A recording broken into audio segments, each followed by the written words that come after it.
You and I are polar opposites sells itself on a very clear idea.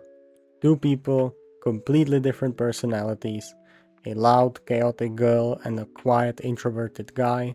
But here's the thing. By the end of episode 2, that idea kind of dies. Not because Miyu Suzuki and Yusuke Tani become the same, but because the thing that actually matters stops being their differences. So here is the real question. If they are polar opposites, why do they end up afraid of the exact same things? And once you see that, the first two episodes feel very different. This video isn't really about whether this is a good rom-com, it's about how, beneath the comedy, these first two episodes are actually about first love. About students trying to figure out what they are supposed to do in a relationship, how to talk, what to ask, how to not mess things up, and why everything feels huge when it's happening for the first time. I'm going to show you that through three things: how Miyu and Yusuke behave, what the comedy is really doing, and one moment in episode 2 that quietly reframes the entire premise. Episode 1 moves fast, almost rushed. At first, that made me think this just wasn't going to be a slow burn, which it isn't. This is not The Angel Next Door Spoils Me Rotten, but the speed is intentional. Episode 1 isn't interested in stretching out the confession, it wants to get past that as quickly as possible, because that's where the polar opposites setup actually starts doing its job. Miyu Suzuki is loud, expressive, constantly overthinking. Even an accidental hand touch turns into a full internal crisis. But that chaos isn't random.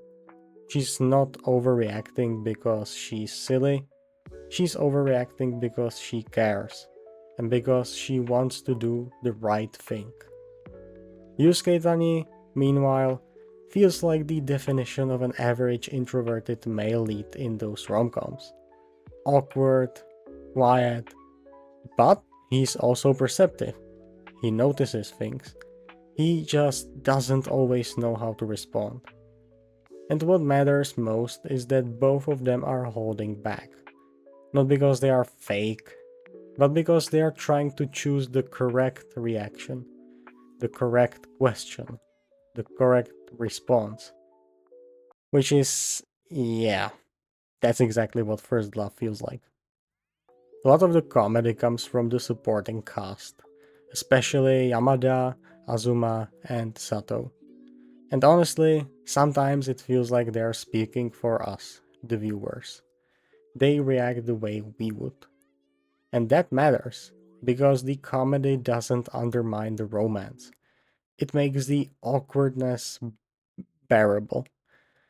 It keeps the emotions light enough that the tension never turns uncomfortable. The bridge confession at the end of episode 1 makes something very clear. This story isn't about getting to the confession, it's about what happens after.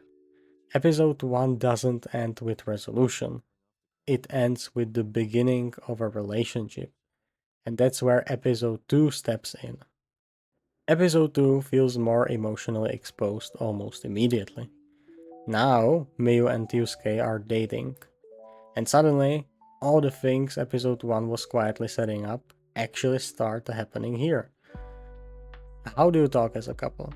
What do you ask? What's okay to share? Miyu starts opening up about her relationship, especially with her friends. And I really liked how the anime handled this so far. Her friends aren't toxic, they don't sabotage anything, at least not intentionally. They don't turn it into drama, they are just safe people to talk to. Is that always realistic? Probably not, but emotionally it works. Because once Miu says things out loud, she can actually think about them. The change itself is small, but the impact is big.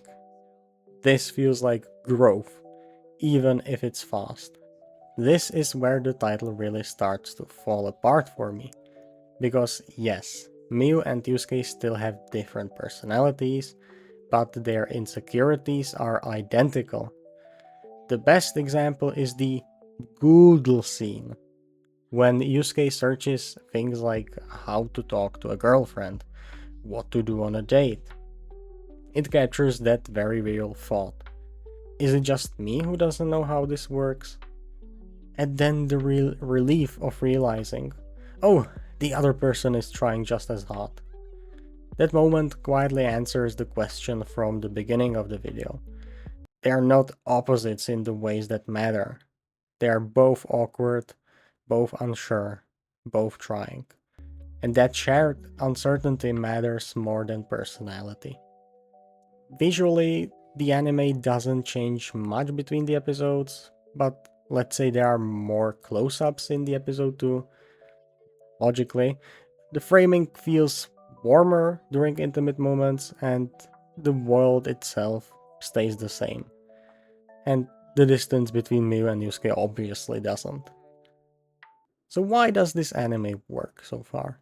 This anime works because it treats first relationships as emotional events. Things like stressing over what to wear, arriving way too early, realizing the other person also arrived early. These are mundane moments, but when they happen for the first time, they feel massive.